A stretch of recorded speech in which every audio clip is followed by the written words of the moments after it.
Islamic গল্প, একটি নামাজের মূল্য।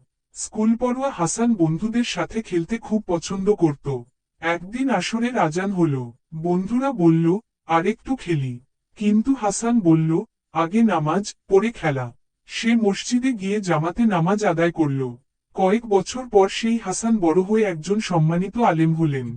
তিনি বলতেন, ছোটবেলায় নামাজের প্রতি যত্নই আমাকে সঠিক পথে রেখেছে। শিক্ষা, ছোটবেলা থেকেই নামাজের অভ্যাস মানুষকে নেক পথে পরিচালিত করে।